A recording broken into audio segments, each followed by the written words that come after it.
and get this open over here. Let me make sure that the recording is going because I don't want to lose that. Okay. Okay, it is going. 1 second. Okay, so I've got two computers going so I can see.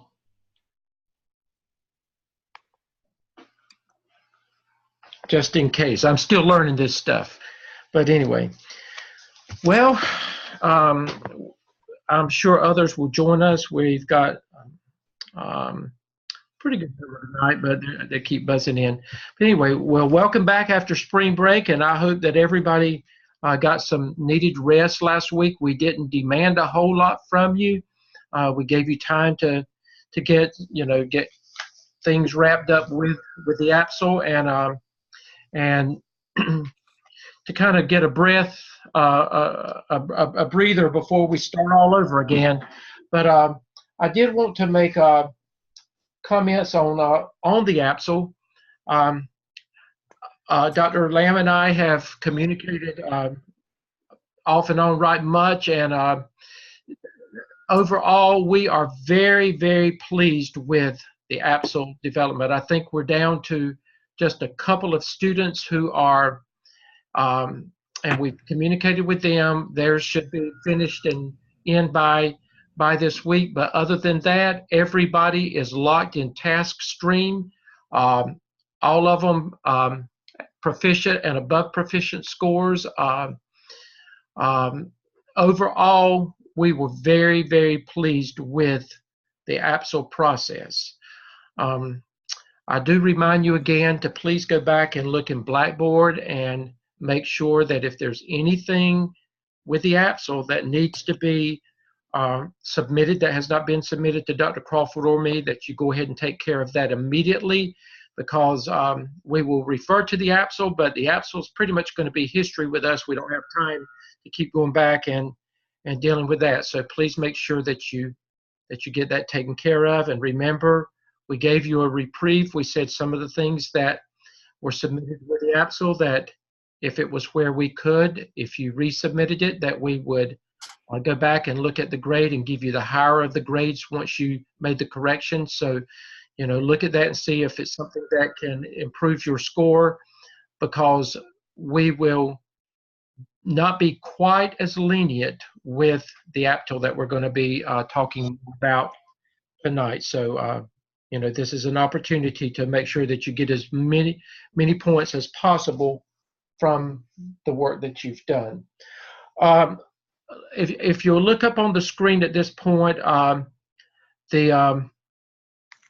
your assignments for this week, again, make sure that you're always doing your reading. I will emphasize that, and we should see evidence of the referencing these authors and the reading that you're doing whenever possible in the research and the literature reviews that you're doing. Use these as much as possible, and that is evidence to us that you are doing the necessary readings. That is pretty much you're on your own, but there is very, very, very important that you read the materials that have been assigned for you to read this week. And I'm going to talk about this in just a few minutes. You will see from this point on in your course syllabus, you will see whatever is in green, as you can see right here on the screen, whatever is in green, that is dealing with the development of the APTEL. And the APTEL, again, is the analysis and action plan for teacher empowerment and teacher leadership. And again, as we are looking at that, you're looking at it from a different set of lenses, not as a teacher. You're looking at it from the perspective of what an administrator would do. And, you're looking at how does it look as the teacher, as a leader inside his or her classroom, and then what kind of involvement or leadership activities are they allowed to be a part of outside that classroom in the school. So that's the focus of the APTEL. What does it look like in your school? And as you're doing the analysis and the different things that you're doing with the APTEL, remember, you're gathering your information. You're looking at what are the best practices, what does the research say, and then as you're doing the work that you do in the development of the APTEL is actually going to you're going to go inside and you're going to say, well, this is what the research says, but this is actually what is happening in my school. This is what it looks like in my school. This is the real deal. And then when we put all of that together, then again, we're going to look at what can we do to make it better. So that's the whole purpose of the APTEL, is to, what does the research say? What does it look like in my school? And what can we do to make it better? So that's it pretty much in a nutshell. Now this coming Sunday night, we'll talk about again task 1. The draft is due in the Blackboard's discussion board. Some of you have already started. I've had a few to already submit that, and I've given feedback on several already this week. But it goes in for discussion board, and then I'm also going to talk about the APTEL task 2. You'll see how task 1 and task 2 just flow into or task 1 flows into task 2, and this is rather time consuming, so you don't have time to put it on the back burner. You've got to work, and if you look at it, this is week 10. The APTEL task 2 draft is actually not due until week 12, but do not wait until week 12. If you have work ready to submit, do not wait until week 12, because I have found in working over the last 6 years, I have found that this is one of the ones that we have to send back more times than not to make sure that you get it right prior to a final submission on anything. So those are the things that we are going to be talking about tonight. If you would look at the on the screen, this is your week 10 agenda. I've already gone over some of those things. It's important that you always look at where you are and you always look ahead so that you can see how it all ties together. So it's important at this point, again, that you look at what is due this week, but you also look at weeks 11 and 12, and you see how all of this is going to tie together, and you know what the end result is going to be for week 12. With that in mind, hopefully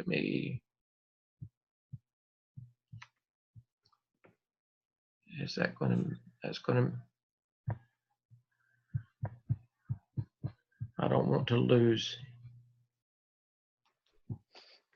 Let me pull this up. I'm not going to hide that. Let me go to the template. There we are.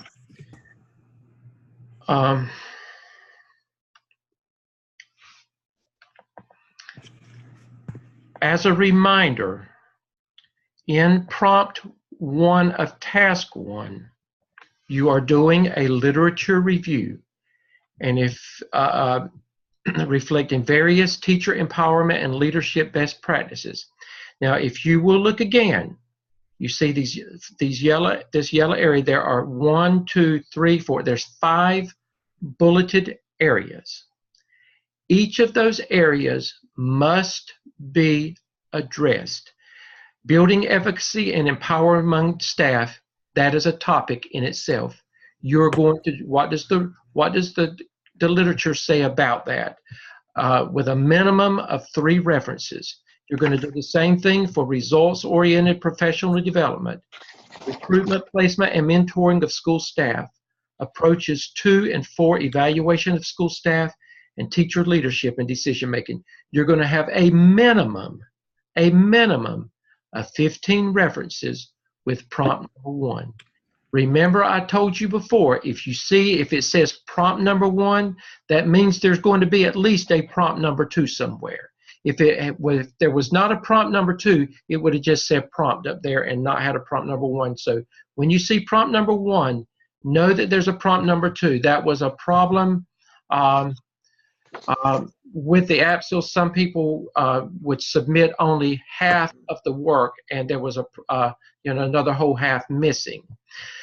As I've looked at the work that has been submitted so far, prompt number 1 doesn't seem to be a problem. You seem to have, you know what to do, you know how to get the research, you know how pretty much to write it according to APA style. It's very, very similar to what you did in, with the APSIL.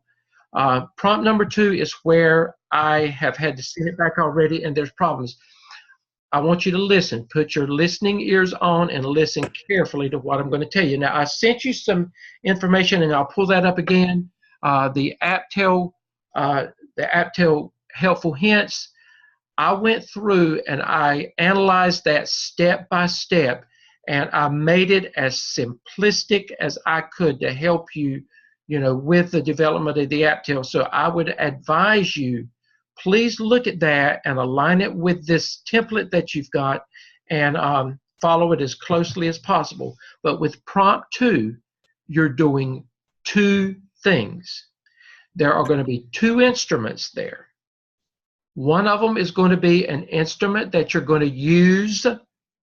It's going to be research-based. It's going to be used to go into the classrooms. You're going to look at teacher leadership in the classroom. And again, we used as an example the walkthroughs that your administration does sometime. And it should be something that if you went in, that you could effectively spend about 15 minutes in there at a minimum, and you could get some valid information on what is going on in that classroom. We're going to talk about, our instructors are going to be talking more about some of those things later on in our session this evening. But the examples are given in red of, Dr. Lamb has given examples of, research from Todd Whitaker and, and research from Marzano, and we're going to talk about those more. But remember, you're doing 2 things. One is an instrument. It's going to be a checklist of some kind where you do an evaluation of what is going on in the classroom. Now, when you put it in there, you don't just do narrative work and just say, okay, these are the 5 things that I need to see, and Dr. Crawford, we need to actually see the instrument that you are going to use. What you do in task 1 and prompt 2 is going to be used in task 2 when you get to it. So you're creating it in task 1 to use in task 2. So I would ask you to go back and to look at that carefully. Remember, again, I can't overemphasize this. You're creating an instrument. Now, if your school already has one, then by all means, use what you have. If not, then you must create one or find one that is research-based and that is proven to be valid and reliable. The second thing you're going to do is it's going to be in the form of a survey. We want to actually see the survey in task 1 that you're going to send out. The survey is going to look at what teachers do outside of the classroom. What do they do in the school? What kind of empowerment, leadership do they have in the school? Are they involved in deciding what professional development, or actually involved in professional development, actually presenting? Are they a part of the budget process? You're looking at what kinds of leadership they are allowed to have outside of the classroom. If you are in North Carolina, remember we said that the best source to go to is the It's the teacher working conditions survey. There is a section actually in there that deals with what we're talking about, and you can actually pull that section and you can create your instrument from that, or your survey from that. You can send it out via SurveyMonkey. You can give it out in a teacher's meeting, whatever your principal will allow you to do. But you've got to get some feedback from the teachers in your school. Again, what you create in task 1, we need to see the actual 2 instruments, the survey and the checklist.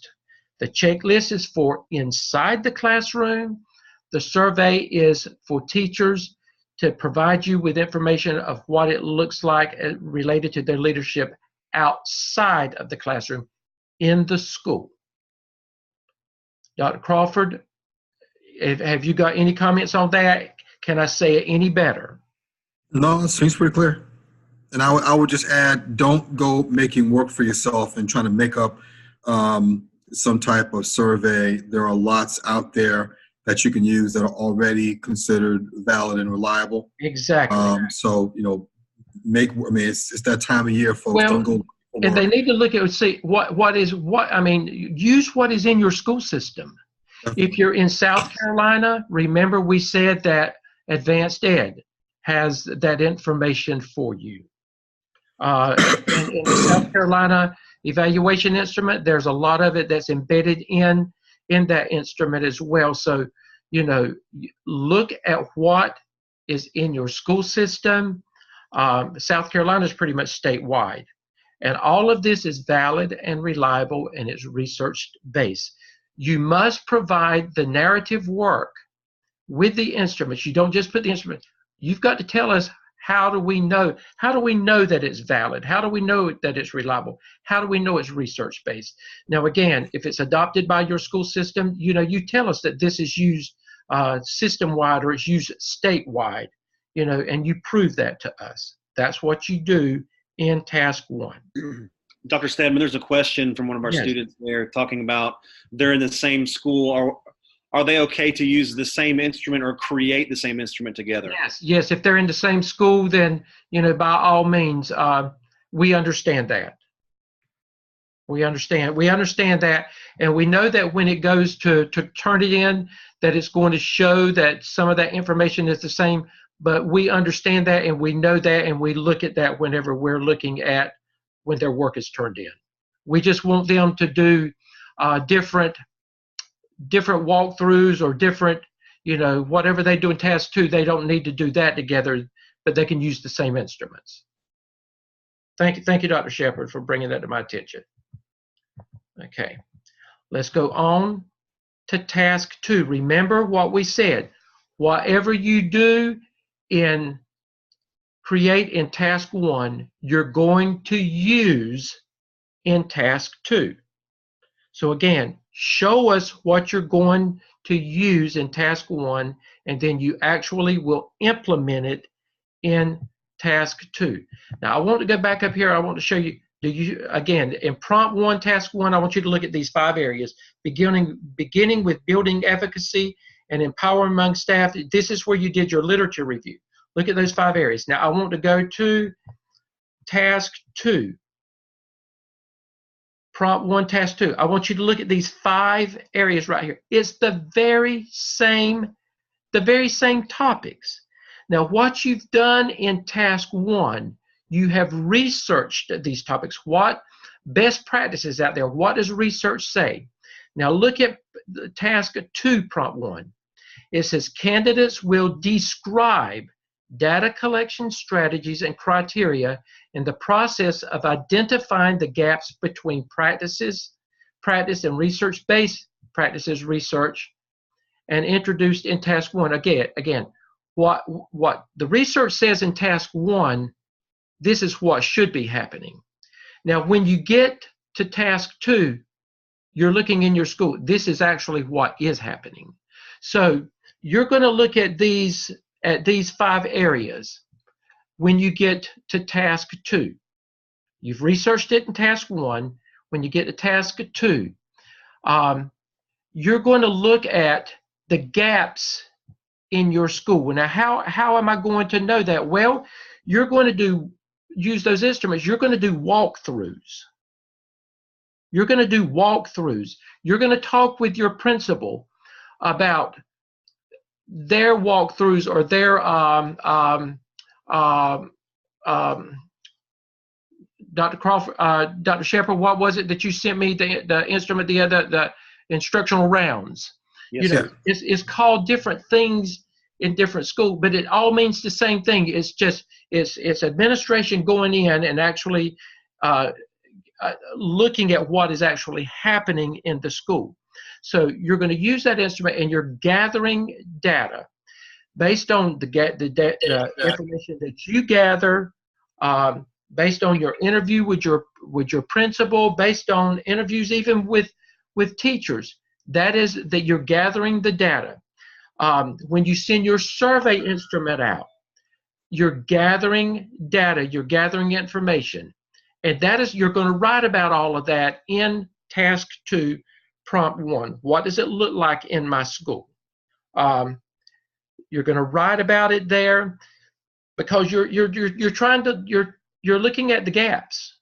You know, this is what research says in task 1. This is what's happening in task 2. This is actually it, and you're looking at what the gaps are. This is because you've got to fill the gaps in. That's the whole purpose of when we get to, you know, to task 3. Now, when you get to prompt 2, you created those instruments in task 1. You created a walkthrough instrument, or you're showing me an instrument that your system already used. You don't necessarily have to create it. I've used that. It's whatever you use, the walkthrough instrument that you use in task 1, and the survey that you use in task 1. What you're going to do down here, you're going to graphically, again, that goes back to charts, tables, graphs, etc. You've talked about it in prompt 1. Now you're going to show me everything that you've talked about in prompt 1. You're going to show me visual. You know, I want to see what you're talking about in prompt 1. So actually, you're doing prompt 1, you're writing about it. Prompt 2, you're showing me. You're showing me the instrument that you used in task 1. You're showing me the results of it in prompt 2 of task 2. The survey that you used that you have in task 1, prompt 2, you're actually showing me the results in task 2, prompt 2. So do you see how all of that goes together? A lot of it is I mean, you can't hardly do one without the other. So it's important, as you are looking at doing task 1, you look at task 2 because you know that whatever you're doing, that you've got to use it. So understand task 2 so that whatever you're doing in task 1, you'll know how to use it and get the information that you need in task 2. Okay, I'm going to stop just a minute. Instructors, look and see if you see any questions. I've said it as simply as I know how for them. I think they've got, again, make sure that you are, let me see if I can pull that up. I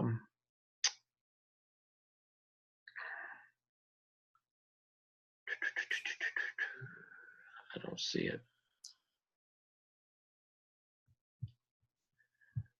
Okay, let me go back. Let me see if I'm scared. If I'm lost. Okay, no. There I am. I'm always scared I'm going to lose everything that I've done because there we are.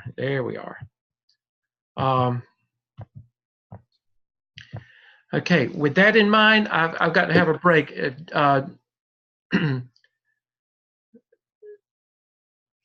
On the agenda, I think, Dr. Crawford, I think I had you going first, didn't I? I believe so. Okay, if you would take over and let me pull up what you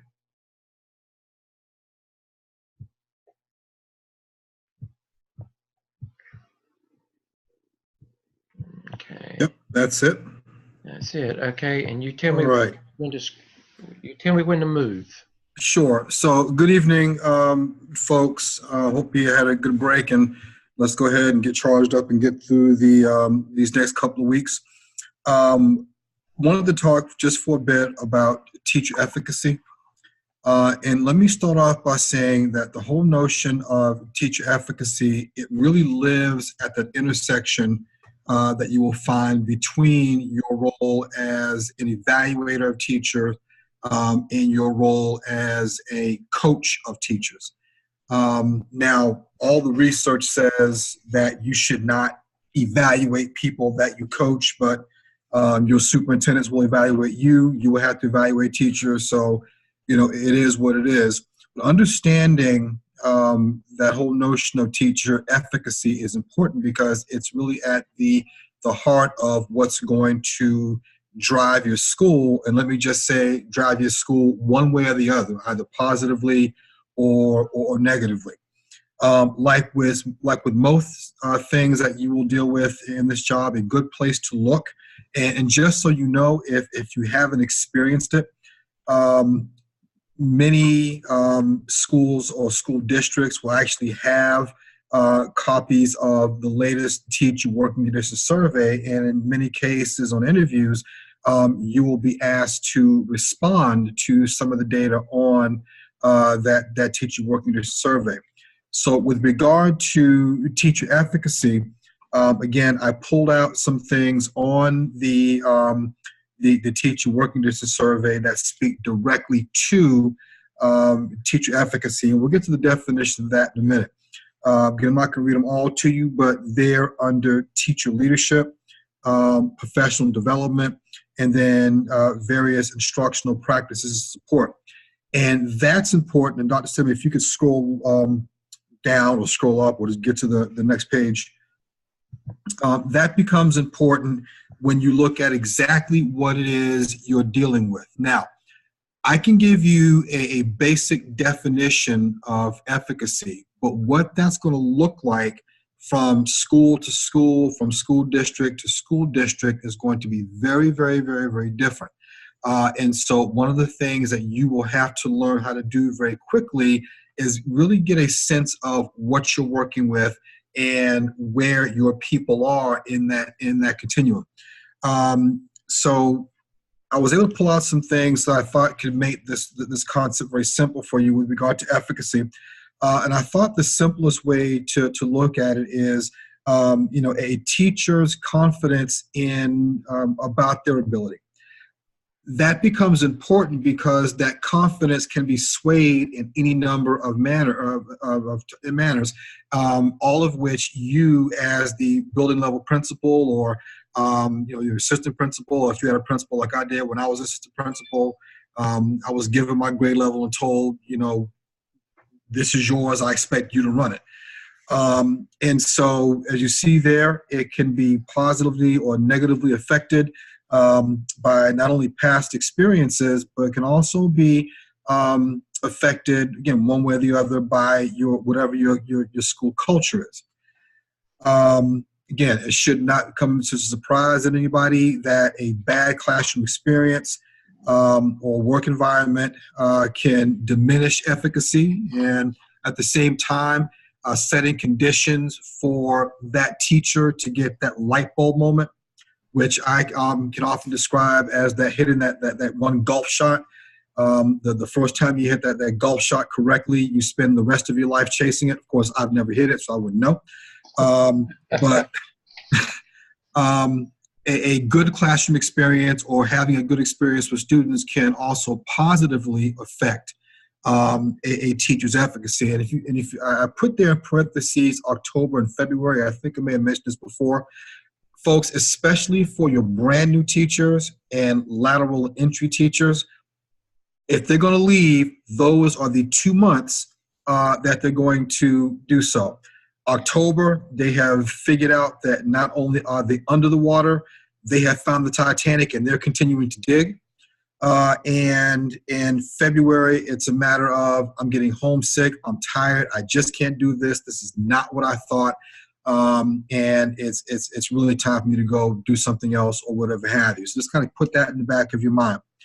And again, I put there what witnessing student growth, a really good, solid, collaborative work environment. So Dr. Hamilton mentioned last month about making sure, I think Dr. Shepard did as well, about making sure that with your new teachers, you really put them and partner them with those strong teachers, those innovative teachers, those positive teachers, because that's what you want them to learn from. I have a list there of some, again, basic things that you can do and you should be doing. And if you look at all those bullets, whether it's making teacher stakeholders, that's talking about your school leadership team, your different committees in your school, my instructional leadership team that I've been able to put together, and they've been doing some observational walkthroughs in classrooms. Praising the good, that's easy. What's not as easy is the next one down, acknowledging the hardships. Folks, never be afraid to make obvious what is obvious. And I think that's very, very critical. I think if you're open with folks, you're better off to get a better response. Providing useful professional development. Again, I always tell my first year teachers, I don't expect you to figure out how to teach your first year. In many cases, you're still learning content, especially if it's brand new. So those are all the things, and each one of those bullets ties back to any number of those standards and elements in the teacher work conditions survey. The last thing I've left you with is, you get that last page, Dr. Stedman. The last thing I've left you with is a good way to kind of frame what you're looking at. And both of these grids that I have essentially do the same thing. One is just more detailed than the other. A good way to look at how to develop efficacy is looking at both the skill and the will of the people. Now here it's listed as motivation, but it's skill versus will. Because folks, you're not going to offer the same types of PD and coaching and evaluating for all of your teachers. So again, for a low-skilled employee and a low-willed employee, that's going to be a much different conversation than that high-skill and high-will employee. And the opportunities that you provide for them are going to be very, very, very, very different. That whole delegating is, those are your superstars. Those are your teacher leaders that you could give that project to. Even in many cases, bypassing the assistant principals. Hey, do me a favor. I need you to handle this for me. Put together a team. Let's get together, get the end game, and then we can go from there. Versus, that low skill, low will employee, they're going to need a lot more supervision. And yes, and in some cases, you may even have to have some different conversation with them as well. The last one, you get that last one, Dr. Stedman, is much the same type. It's kind of small there, but it simply takes those 4, breaks it into 9, but it's just a little more specific as to the types of actions you would take. Again, depending on where your staff is, where individual teachers on the staff is, where individuals on a grade level are. I mean, that's how finite you're going to have to get with understanding your employees, understanding where they are on that spectrum, so that you can make sure you are tailoring your either supervision or your coaching to the needs, the individual needs of your teaching staff. Okay, great. And just a reminder, students, in your Blackboard, you will, under week 10, you will find all of this information that our instructors are talking about this evening. So it's for your perusing at a later time as well. Okay, I'm going to minimize that. Okay, and come back over here. Okay, Dr. Hamilton, let me find your, Okay, there you go. Dr. Hamilton? Okay, thank you. So good evening. So we're going to talk a little bit about that professional development component that Dr. Crawford touched on a few minutes ago. Teacher professional development is that important link between standards and the accountability of student achievement and school success. And as principals, we are the lead professional developers in our buildings. And none of us go into trainings and walk away with expert knowledge. Yet that's what we typically do in education. Well, we trained you, we told you, and we expect people to be able to go back and do it. Actually, training is just one step in a series of steps that really should occur to help create a positive change for student learning and for teacher capacity. I found that it's important for the principal to play an active role in attending professional development with their teachers. If they see that you are there and you are vested in the training, they are more likely to be vested themselves. It's also important for that principal to be able to be the expert in what you're expecting your teachers to do. It's up to you and your walkthroughs to be able to provide expert feedback about things that they're implementing with fidelity, or maybe to discuss nuances of any misunderstandings they may have had in professional development. I find that professional development is one of the hardest things that we have to do as a principal, because you can spend all your training, and like Dr. Crawford said a few minutes ago, people come and go, especially in those 2 months of October and February.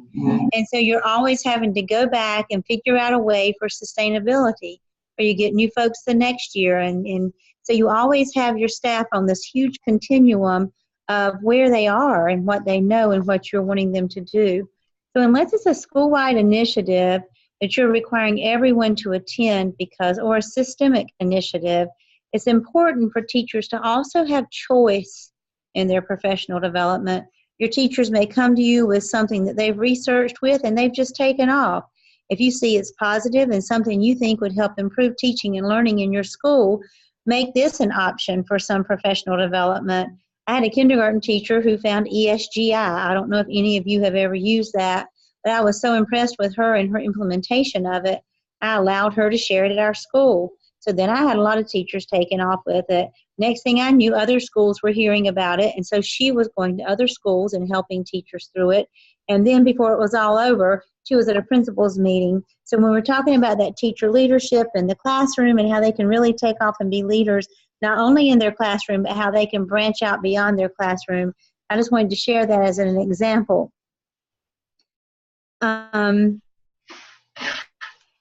Before we talk about some research behind some PD, I'd like to share that in our school, we've been doing guided observations as a part of our professional development.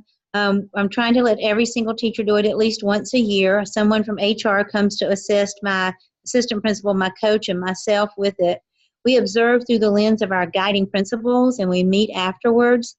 And it has been so powerful for our staff. And it's really helped us move culture from something abstract to concrete. So they really see that collectiveness of what is it to work here in this culture and in this school. And if I'm going to work here, what am I supposed to be doing and what does working here look like? It's really helped build that teacher efficacy and capacity amongst all of our staff members. Even our strongest staff members take away nuances from other people, and how that helps that with that efficacy again when you're building a model classroom and your peers are coming in to observe and learn from you. So on the attachment that Dr. Stedman has on the screen, Bredenson and Johannesson have identified 4 areas where principals have the opportunity to have substantial impact on teacher learning. The first one is the principal as an instructional leader and learner, and this will be your role.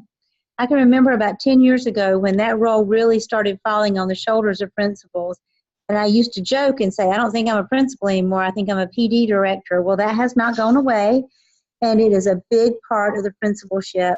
When you think about it, though, if we're observing and we're evaluating and we're giving the feedback, then we should be the master of those instructional practices, because we are the ones there to monitor and watch and give feedback. We also have the advantage of walking in and out of all those classrooms every day. And when we do that, we learn so much ourselves with so many positive models of the great things that our teachers are doing in implementing instruction. And we shouldn't keep all that information to ourselves. We should share, and we should give teachers opportunities to learn from each other. The second one is the creation of the learning environment. And the authors identified 3 ways in which principals can help create a positive learning environment for teachers. Through communication, particularly verbal communication and listening to teachers. Principals can be supporters of teacher professional development financially, through substitute pay, conference registration, and in other non-financial ways, like creating an environment where teachers feel safe in taking risks.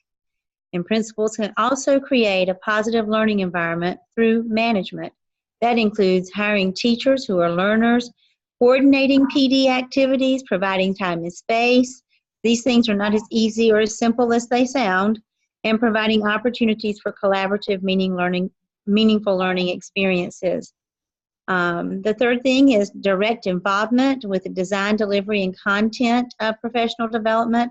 That includes aligning professional development with school goals and teacher needs, and supporting a variety of learning opportunities for teacher PD. And lastly is assessing professional development outcomes. By the way, this, back to the North Carolina Working Conditions Survey, is one of those questions on that survey. Is there a way to evaluate the PD, and then is that shared with the staff? That's one thing that is very, very easy to forget about. And principals do need to develop a process for this beyond what often happens, which is just a participant satisfaction survey. But we really need to collect the data, analyze the data, so that we can use that data and expertise to support our teachers in growth and learning. And then finally, Linda Darling-Hammond has conducted a lot of research on effective professional development. She, along with her co-researchers, have identified 7 features of effective professional development. So it's not just going to the PD and then good luck when you go back to implement it in your class. First of all, the PD should be content focused on teaching strategies associated with specific curriculum content supports that teachers need for their classroom context. The second one incorporates active learning, utilizing adult learning theories. Active learning provides teachers with opportunities to get hands-on experience designing and practicing new teaching strategies. In professional development models with active learning, teachers participate in the same kind of learning they have designed for their students. Teachers do not like sit and get any more than their students do. The third one is students supports collaboration, typically in job-embedded context. So high-quality professional development creates spaces for teachers to share ideas and collaborate in their learning, often in those job-embedded contexts that relate to new instructional strategies.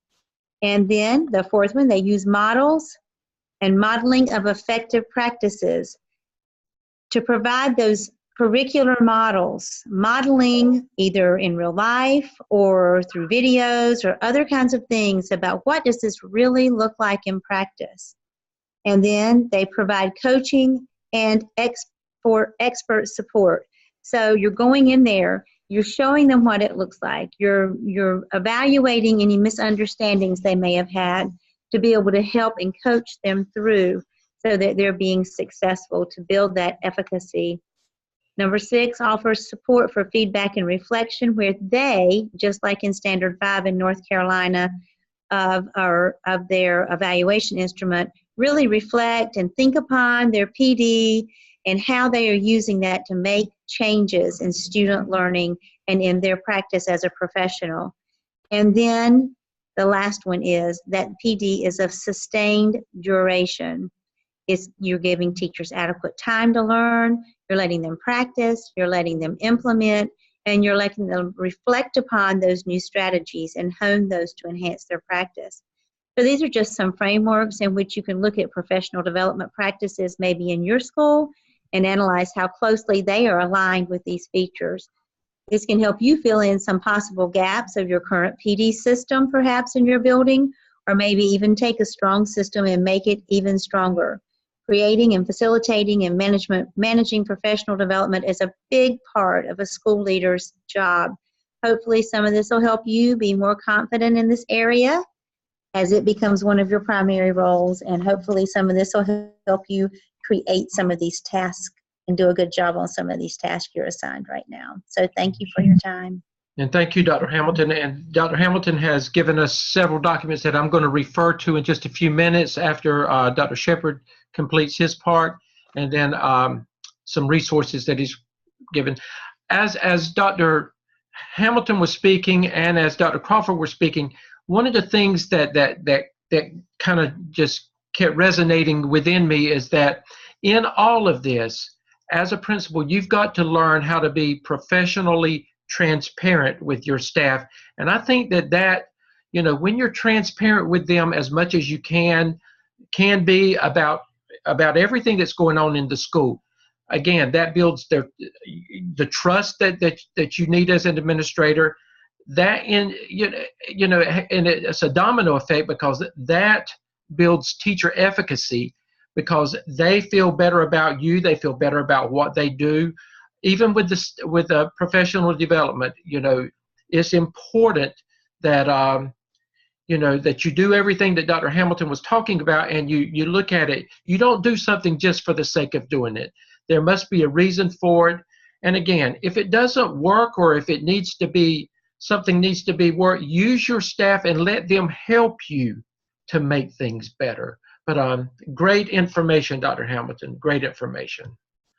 At this time, Dr. Shepherd, if you would talk while I am I'm going to have to pull up your document because I could not get it to. Sure. So go ahead and talk, and I'm going to let me go. I'm going to have to go in and get it another way. I could not get it to. I don't know what I did wrong, but anyway, it's okay. And I apologize for getting that to you late. So. That's okay. It won't take me but a second. Go ahead and you can get started. That you can let them know what you're going to be speaking about, and I'll have it up in just a second. Thank you. I'm just going to continue to piggyback on what Dr. Hamilton and Dr. Crawford have done a great job of just talking about the many roles of an administrator in regards to professional development and being an instructional leader in the building. Gone are the days when an administrator in the building can be the manager. And then that is a role that we have to play, and that is one of many hats that we will wear, and that you will find very shortly that you will wear is the manager. But I will tell you the majority of my time is spent, if you spend it in the right way, and I learned this, and I think all administrators eventually learn this, if you're spending your time on the right things in the right way, you will spend the majority of your time coaching instruction and being the chief instructional leader within your building. And building the capacity, as Dr. Crawford has talked about tonight, you will build the capacity within your staff. So I'm just going to talk very briefly the next 5 or 10 minutes in regards to Marzano's high yield strategies. And I'm not going to dive deep into those strategies because you've read those, you understand those, you know what best practices are in regards to Marzano's. Do you want me to pull that document up? Yes, sir, if you can. The document, okay, that's the document I'll pull up then, okay. Yeah, I'll briefly refer to that. But as Dr. Stedman pulls that up, you can see those high yield strategies. You can see the percentile increase. Marzano was the director of McCrail during a lot of the instructional research that has come out that is very modern. So you think about from about 1998 to 2015, a lot of our instructional research comes from McCrail. And Marzano was the director of McCrail during a lot of this research. And if you look at this document here, it's just, you can grab these instruments and what the research says and how it looks in the classroom. I'm not going to talk to you about what these high yield strategies are. You can take a look at those. Dr. Stedman talked about a checklist earlier and creating that for your prompt 1 and 2, and that prompt 1 being your literature review.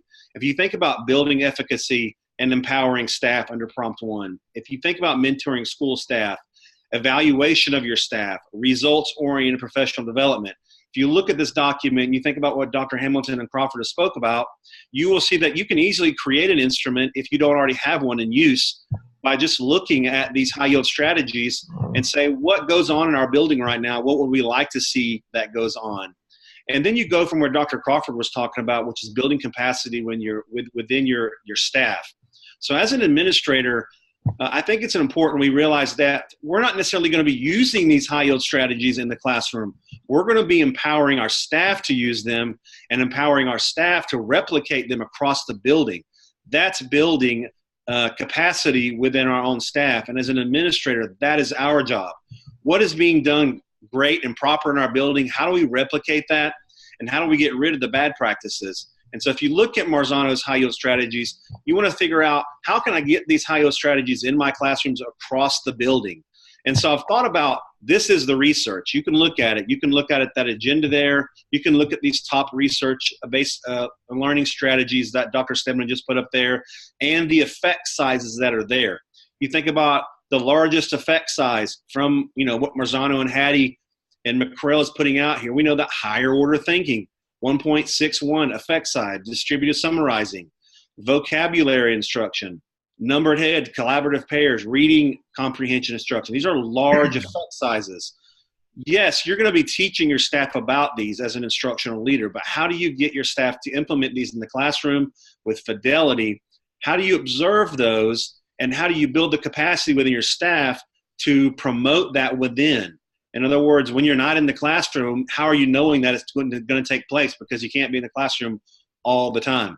And how do you know that your staff is reflecting and working on these things together? So I'm going to give you 5 points that I found that has really helped me empower my teachers to do these things. And so when I think about, as an administrator, if we can't do all of these things on our own, how do we empower our teachers to do that? Because that's really our job, is to empower the teachers to be leaders. And if you think about the APTOL, that's exactly what you're doing. It's teacher empowerment and leadership. So the first point I would say there to you is to, one, allow your teachers and empower them to model and demonstrate the importance of continued learning.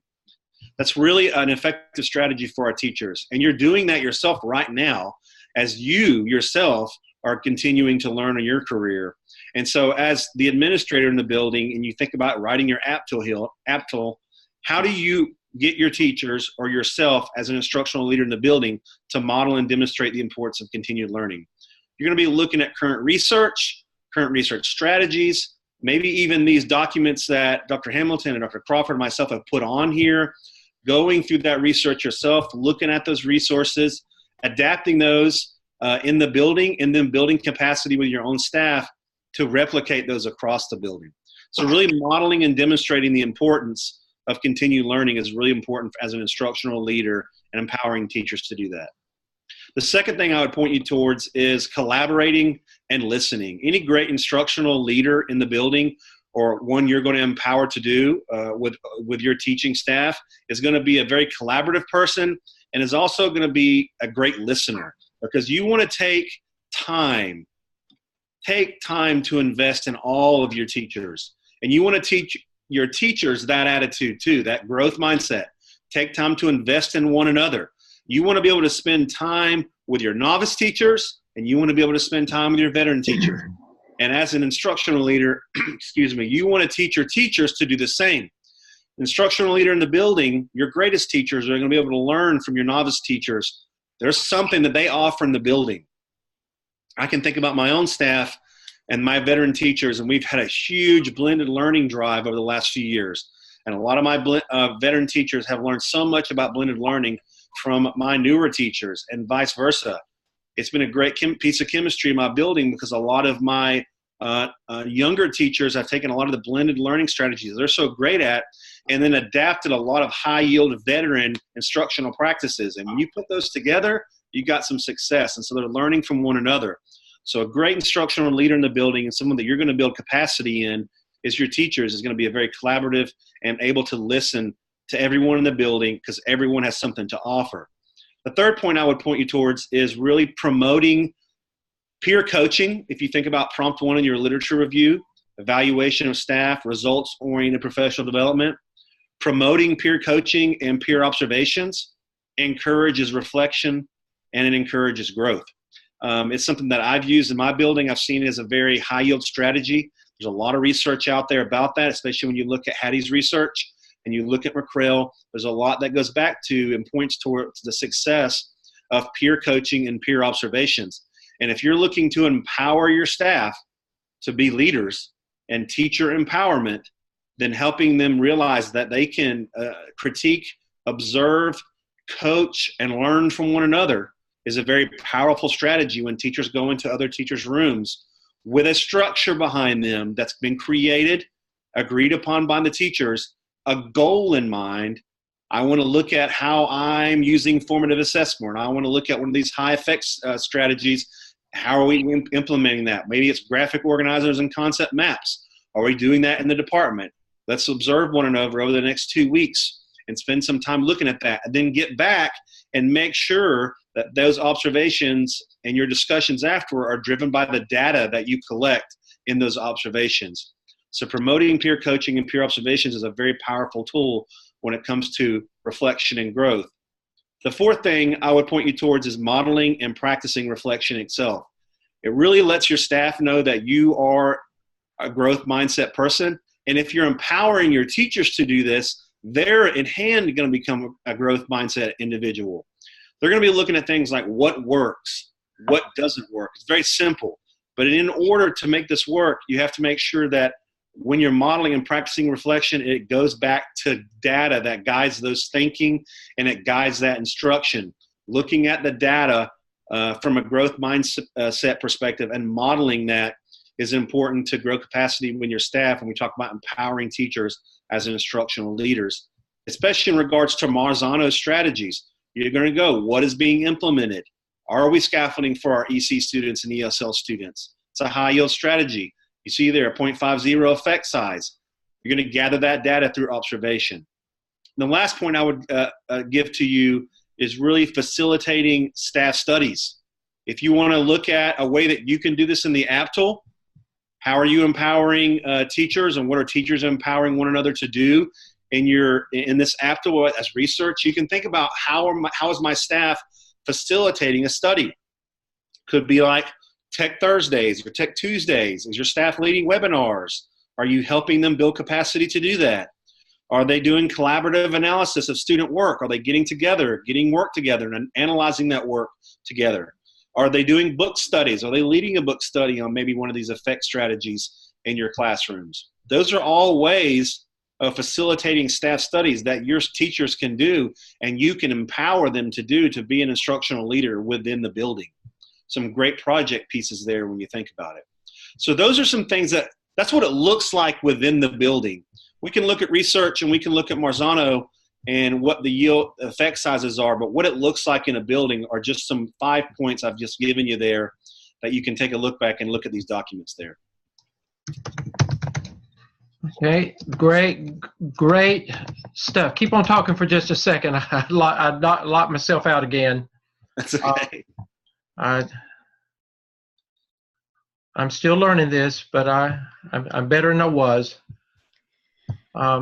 Have we answered questions that the students have at this point? Yeah, I'm looking back through the questions right now. I think Dr. Crawford's answered quite a few here. Okay. I think they want to know how many walkthroughs they need to do. About 3. Okay. About 3. If they can get more, that's good.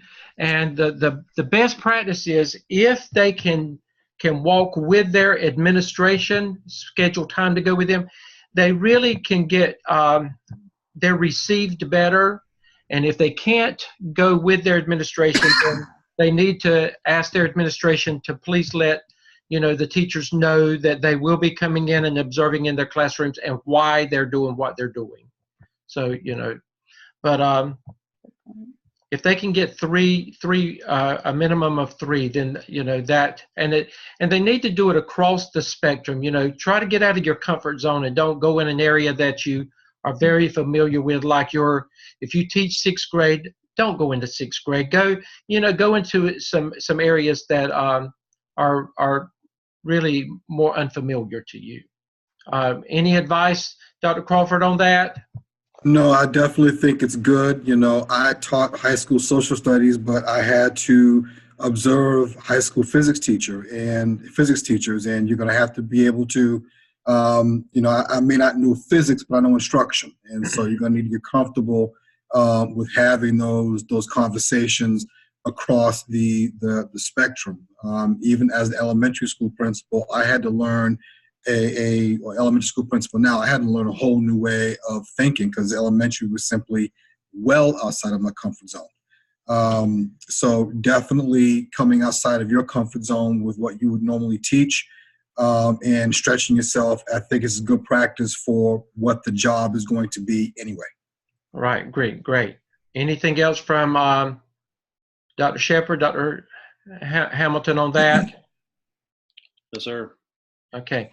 Just in bringing closure to things, I just want to remind you, we have placed under the Aptell template and materials, there are lots of resources that are there for your use. If you would look, some that were already there, Dr. Lamb had talked about some things that he had placed in there, the MTSS for teachers, Marzano high yield strategies, in addition to the ones that Dr. Shepherd has placed in there as well. This is where you'll find the Aptell Helpful Hints document that I've given you. Dr. Shepherd, very quickly, can you just tell them what this instructional rounds guidance document is about? Sure, go ahead and pull it up for me there, please. Okay. So this instructional round is something that I worked alongside a few individuals in my district to create about 2 years ago. And Dr. Hamilton referred to something that she does within her school and maybe her district. And this is exactly what we created in our district. And so the principal and assistant principals in the building will walk around with teacher leaders and even district staff throughout the year. And they will take these instructional rounds. Now, we do instructional rounds on a weekly basis in my school, but this is the instrument that we use across our district for instructional rounds, and it's based upon Marzano's high yield strategies. And so is there a clear focus for the lesson? And what we do is we go around and observe all classrooms or the vast majority of classrooms within the building, and then you take this instrument and you jot down notes as a team, and then afterwards you would get together and say, what do we see in the building? What are strengths? What are weaknesses? Areas of needs based upon these effect sizes, based upon the strategies of Hattie and Marzano here. And then at the end of that, look at as a building and level administrator, what are some things you can take back to your teachers right now and say we need to be working on, or what are we doing a great job of? And so multiple exposures, vocab looks more, we just talked about that, evidence of feedback to students engaged with the content in multiple ways. So it's just an instructional round. It's a walkthrough, but instead of it being a form or a checkbox, it gives you ability to jot down notes and then get back together. And the most valuable part of that is the discussion that takes place afterwards, because you're in your building all the time, but having outside folks come in and look at it is really important for them to see. And the beauty of this is it's the same form used at all the schools. And so everybody's having the same conversation. It's not different. And so we're all on the same page, because clarity and communication is so important when it comes to instruction and growing instruction within your building. And again, I wanted to pull that up because, again, thank you, Dr. Shepherd, for that. Again, this is a valid and reliable research-based instrument, and he's proven that because of Hattie and Marzano. So this is something that, this is what we're talking about. This is something that could be used. Something like this could be used in what you're doing with the Aptell, that, in task 1 and task 2 of the Aptell. Dr. Hamilton, very quickly, we're not going to open all of these up, but I do want to just refer to these other instruments that this other information. Wherever it went. But so okay.